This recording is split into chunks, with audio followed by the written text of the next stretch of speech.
Evening student, स्वागत है आपका आपके अपने यूट्यूब चैनल स्टडी विद सुमन स्वामी पर। सो स्टूडेंट, हम करने वाले हैं BA first semester MDC student special. हम यूनिट सेकंड कर रहे थे। सेकंड यूनिट के अंदर हम सेकंड टॉपिक करने वाले हैं नशाखोरी। अभी हमारी फर्स्ट यूनिट पेंडिंग है, वो मैं बाद में करवाऊंगी। पहले आप देख लें नशाखोरी या नशीलियाँ दवाइयाँ दा असल जो अमल लगना। इनका क्या है कि हमारे जो ये कैसे इफेक्ट करती हैं और ये लत क्या होती है। इस क्वेश्चन देखिए आप, नशाखोरी की होती है विशेषतावां ते प्रकारां सहित स्पष्ट करो या ਪਦਾਰਥਾਂ ਦੇ ਆਦੀਪਨ ਨੂੰ ਇੱਕ ਸਮਾਜਿਕ ਸਮੱਸਿਆ ਦੇ ਰੂਪ ਵਿੱਚ ਵਰਣਨ ਕਰੋ। या ਨਸ਼ੀਲੀ ਦਵਾਈਆਂ ਦੇ ਲਤ ਇੱਕ ਨਿੱਜੀ समस्या किवें है, इस संबंधी केड़े कदम चुकण दी लोड़ है। तो ये सारे क्वेश्चंस इस तरह से आ सकते हैं। सो स्टूडेंट, ज़्यादा सिलेबस है नहीं हमारा, 2 से 3 यूनिट है, ये हम कर लेंगे। फिर नेक्स्ट आप डिटेल देखें। ਅੱਜ ਨਸ਼ੇ ਦੀ ਸਮੱਸਿਆ ਉੱਤੇ ਬਹੁਤ ਵਿਵਾਦ ਚੱਲ ਰਿਹਾ ਹੈ। ਮਾਤਾ ਪਿਤਾ ਅਤੇ ਜ਼ਿੰਮੇਵਾਰ ਨਾਗਰਿਕ ਇਸ ਨਸ਼ਾ ਲੈਣ ਦੀ ਉਪ ਸੰਸਕ੍ਰਿਤੀ ਤੋਂ ਬਹੁਤ ਸਾਵਧਾਨ ਹੋ ਰਹੇ ਹਨ। ਨਸ਼ਾ ਲੈਣ ਦੀ ਆਦਤ ਨੂੰ ਪਥ ਭ੍ਰਸ਼ਟ ਵਿਵਹਾਰ ਜਾਂ ਸਮਾਜਿਕ ਸਮੱਸਿਆ ਦੇ ਰੂਪ ਵਿੱਚ ਦੇਖਿਆ ਜਾ ਸਕਦਾ ਹੈ। ਪਥ ਭ੍ਰਸ਼ਟ ਵਿਵਹਾਰ ਦਾ ਅਰਥ ਕਿਸੇ ਸਥਿਤੀ ਨਾਲ ਸਮਾਯੋਜਨ ਨਾ ਕਰ ਸਕਣਾ ਹੈ। ਇੱਕ ਸਮਾਜਿਕ ਸਮੱਸਿਆ ਦੇ ਰੂਪ ਵਿੱਚ ਇਸ ਦਾ ਅਰਥ ਹੈ ਉਹ ਸਰਵ ਵਿਆਪਕ ਸਥਿਤੀ ਜਿਸ ਦੇ ਸਮਾਜ ਦੇ ਉੱਪਰ ਨੁਕਸਾਨਦਾਇਕ ਪ੍ਰਭਾਵ ਪੈਂਦੇ ਹਨ। ਪੱਛਮੀ ਦੇਸ਼ਾਂ ਵਿੱਚ ਨਸ਼ਾਖੋਰੀ ਨੂੰ ਕਾਫੀ ਸਮੇਂ ਦੇ ਸਮਾਜਿਕ ਸਮੱਸਿਆ ਦੇ ਰੂਪ ਵਿੱਚ ਦੇਖਿਆ ਜਾ ਰਿਹਾ ਹੈ। ਕਈ ਸੰਸਕ੍ਰਿਤੀਆਂ ਵਿੱਚ ਕਿਸੇ ਨਾ ਕਿਸੇ ਤਰੀਕੇ ਨਾਲ ਨਸ਼ਾ करना ਇੱਕ ਲੱਛਣ बन रहा है। तो ये क्या है, नशा करना क्या होता है, एक ऐसी आदत है जिसमें कि बच्चा एक माहौल जो होता है, नया माहौल हो चाहे पुराना माहौल, वो एडजस्ट नहीं कर सकता, मतलब वो समायोजन नहीं कर सकता। दूसरा, वो नए माहौल की तरफ बिल्कुल भी उसको नहीं लगता कि मुझे ये करना चाहिए। तो ये कंडीशन क्या है, सर्वव्यापी कंडीशन बनती जा रही है। पथ भ्रष्ट है, जो रास्ते पे उसको अच्छे रास्ते पे चलना चाहिए उस रास्ते पे वो नहीं चल पा रहा है, तो पथ भ्रष्ट हो जाता है, मार्ग से वो अलग हो जाता है। ड्रग ਜਾਂ ਨਸ਼ਾ ਇੱਕ ਅਜਿਹੀ ਕੈਮੀਕਲ ਚੀਜ਼ ਹੈ ਜਿਸ ਦੇ ਸਰੀਰ ਤੇ ਦਿਮਾਗ ਉੱਤੇ ਗਹਿਰੇ ਤੇ ਵੱਖ ਪ੍ਰਕਾਰ ਦੇ ਪ੍ਰਭਾਵ ਪੈਂਦੇ ਹਨ। ਇਹ ਇੱਕ ਆਮ ਵਿਅਕਤੀ ਦੇ ਸਰੀਰਕ ਕੰਮਾਂ ਵਿੱਚ ਬਦਲਾਅ ਲਿਆਉਂਦਾ ਹੈ। ਡਾਕਟਰੀ ਭਾਸ਼ਾ ਵਿੱਚ ਡਰਗ ਅਜਿਹੀ ਚੀਜ਼ ਹੈ ਜਿਸ ਨੂੰ ਡਾਕਟਰ ਰੋਗੀ ਨੂੰ ਕਿਸੇ ਬਿਮਾਰੀ ਨੂੰ ठीक ਕਰਨ ਦੇ ਲਈ ਦਿੰਦਾ ਹੈ। ये एज ए मेडिसिन डॉक्टर इसका यूज़ कर सकता है, लेकिन एज ए इसको एडिक्शन हम यूज़ करते हैं, कोई किसी भी बच्चे को दी जाती है तो इसका असर हमारे दिमाग पर पड़ता है। मानसिक ਅਤੇ ਸਮਾਜਿਕ ਤੌਰ ਉੱਤੇ ਡਰੱਗ ਨੂੰ ਇੱਕ ਆਦਤ ਦੇ ਰੂਪ ਵਿੱਚ ਲੈਂਦੇ ਹਾਂ ਜਿਹੜੇ ਰੂਪ ਨਾਲ ਦਿਮਾਗ ਉੱਤੇ ਅਸਰ ਪਾਉਂਦਾ ਹੈ ਤੇ ਜਿਸ ਦੇ ਗਲਤ ਪ੍ਰਯੋਗ ਹੋਣ ਦੇ मौके वध होते हैं। तो गलत जो है, इसका ज़्यादा से ज़्यादा चीज़ों का गलत प्रयोग हो जाता है तो ये मानसिक रूप से व्यक्ति को क्या कर देता है, खराब कर देता है। अब इसमें कौन कौन सी चीज़ें हैं जो नशे में आती है, जैसे है कुछ ड्रग शरीर ते चंगा प्रभाव पाते हैं पर इस तरह के उलट कई ड्रग जिमें ਹੈਰੋਇਨ, ਕੋਕੀਨ, LSD, ਸ਼ਰਾਬ, ਤੰਬਾਕੂ ਨੇ ਸਰੀਰ ਦੇ ਉੱਤੇ ਗਲਤ ਪ੍ਰਭਾਵ ਪੈਂਦੇ ਹਨ। ਨਸ਼ੇ ਦੀ ਆਦਤ ਵਿੱਚ आदत शब्द का अर्थ है शारीरिक तौर उत्ते निर्भर हो जाना। ठीक है, तो ये तो कॉमन सी चीज़ें आपको याद हो जाएंगी। इसको डिटेल को आप दोबारा से एक बार और रीड कर लीजिएगा। नेक्स्ट आप देखिए कि मानसिक तौर उत्ते व्यक्ति उस समय ड्रग उत्ते आश्रित हो जाता है ਜਦੋਂ ਉਸਨੂੰ ਲੱਗਣ ਲੱਗਦਾ ਹੈ ਕਿ ਇਸ ਡਰੱਗ ਨੂੰ ਲੈਣਾ ਹੀ ਉਸਦੇ ਸਰੀਰ ਲਈ ਚੰਗਾ ਹੈ ਜਾਂ ਇਸ ਡਰੱਗ ਦਾ ਪ੍ਰਭਾਵ ਉਸ ਉੱਪਰ ਚੰਗਾ ਪੈਂਦਾ ਹੈ। ਸ਼ਬਦ ਆਦਤ ਨੂੰ ਕਦੇ-ਕਦੇ ਦਿਮਾਗੀ रूप ਨਾਲ आश्रित के तौर उत्ते भी लिया जाता है। तो आदत हो जाना, ये सारा क्या है, ये प्रक्रिया एक ऐसी होती है कि ये प्रक्रिया बाद में जो है बर्दाश्त का होती है भी, इसको जो है इसका जो है व्यक्ति एडिक्ट हो गया है। करैक्टरिस्टिक्स देख लीजिए इसकी, कौन कौन से नशा प्राप्त करने लई बहुत तेज इच्छा।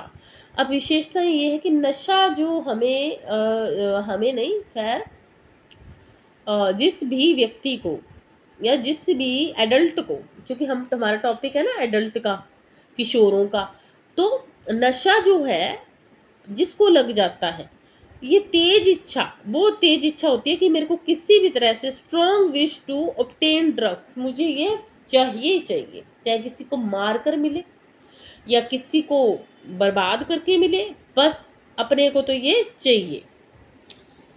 नेक्स्ट देखिए, किसी भी तरह प्राप्त करने की इच्छा, जैसे ऊपर वाला नशा प्राप्त करने की बहुत तेज इच्छा, लेकिन किसी भी तरह किसी भी तरीके से अपने को ये चाहिए। मात्रा वधन की प्रवृत्ति, धीरे धीरे जब बच्चा लेने लग जाता है, एडल्ट लेने लग जाता है, तो वो क्या करता है, उसकी डोज उसको कम होने की बजाय उसकी डोज क्या है, बढ़ती रहती है। मानसिक ते शारीरिक तौर उत्ते नशीलियां दवाइयां उत्ते निर्भरता, मेंटली और फिजिकली वो क्या है, डिपेंड हो जाता है इनके ऊपर, किनके ऊपर, ड्रग्स के ऊपर। नेक्स्ट देखो, इस दा प्रभाव समाज विच व्यक्ति ਦੀ स्थिति उत्ते निर्भर करता है। जेकर किसी व्यक्ति उत्ते नशाखोर ਦਾ ठप्पा लग ਜਾਂਦਾ ਹੈ ਤਾਂ ਸਮਾਜ ਵਿੱਚ ਉਸ ਦੀ ਸਥਿਤੀ ਨੀਵੇਂ ਪੱਧਰ ਉੱਤੇ ਪਹੁੰਚ ਜਾਂਦੀ ਹੈ। ਕੋਈ ਉਸ ਨੂੰ ਨਫ਼ਰਤ ਦੀ ਨਿਗਾਹ ਨਾਲ ਵੇਖਦਾ ਹੈ। ਉਹ ਹਰ ਕਿਸੇ ਦੀਆਂ ਨਜ਼ਰਾਂ ਵਿੱਚ ਅਜਿਹਾ ਵਿਅਕਤੀ ਬਣ ਜਾਂਦਾ ਹੈ ਕਿ ਜਿਸ ਦੀ ਨਸ਼ੇ ਤੋਂ ਬਿਨਾ कोई होंद ही नहीं है।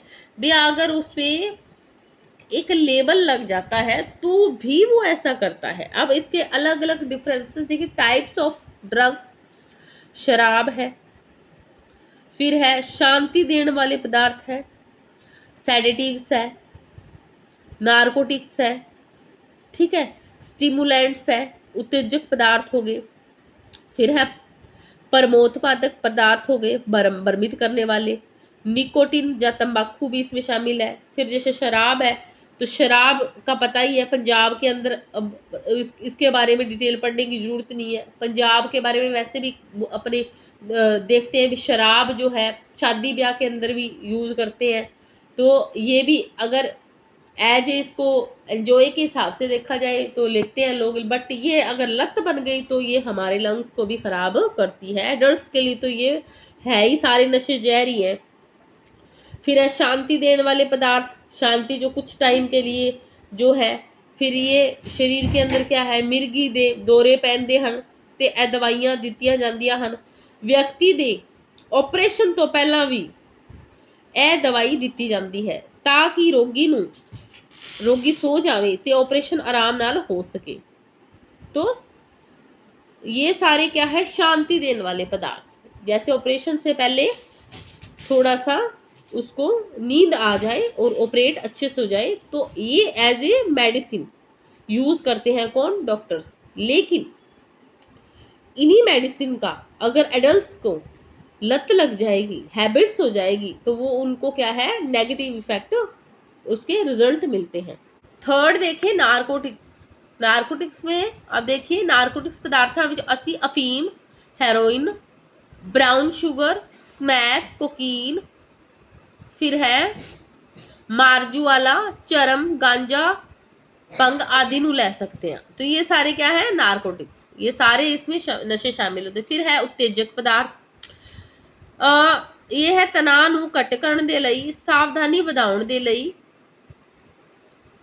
थकान ਅਤੇ आलस ਨੂੰ दूर ਕਰਨ ਦੇ ਲਈ, नींद ਦਾ ना ਆਉਣ ਦੇ ਲਈ ਲੈਂਦੇ ਹਨ, जैसे कैफीन, कोकीन, पोप गोली आदि।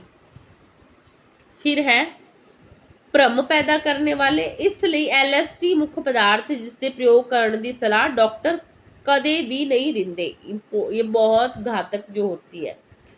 फिर है निकोटिन या तंबाकू, ये रोजमर्रा की जिंदगी के अंदर बहुत सारे जो लोग हैं वो लेते हैं सॉरी। निकोटिन विच असी तंबाकू, बीड़ी, सिगरेट, सिगार आदि ले सकते हाँ। इसका साडे शरीर उत्ते कोई सकारात्मक प्रभाव तो नहीं पैंदा है, पर व्यक्ति इन्हां उत्ते शारीरिक तौर उत्ते निर्भर हो जाता है। इन्हां नूं लैण नाल व्यक्ति दा शरीर उत्तेजित हो जाता है, जागना वध जाता है, शिथिलता वध जाती है। जेकर इन्हां दा वध प्रयोग किया जाए तो इस विच फेफड़ियां दा कैंसर, दिल की बीमारी, सांस की नाली विच रुकावट आदि पैदा हो जाती है। तो स्टूडेंट्स, ये हमने आज कर लिए टाइप्स ऑफ ड्रग्स के टाइप कर लिए हमने, एंड करैक्टरिस्टिक्स कर ली है, एंड सम डेफिनेशंस कर ली। सो ये हमारा था आज का ड्रग एडिक्शन का टॉपिक। सो अगर आप नोट्स बनाना चाहते हैं तो इसमें से बना सकते हैं। कोई भी आपको प्रॉब्लम्स लगे तो आप कमेंट बॉक्स में लिखिएगा, उसके मेरी कोशिश पूरी रहती है कि आपको उसके आंसर्स मिले। तो मिलते हैं स्टूडेंट एक नए क्लास के साथ, तब तक के लिए जय हिंद, जय भारत।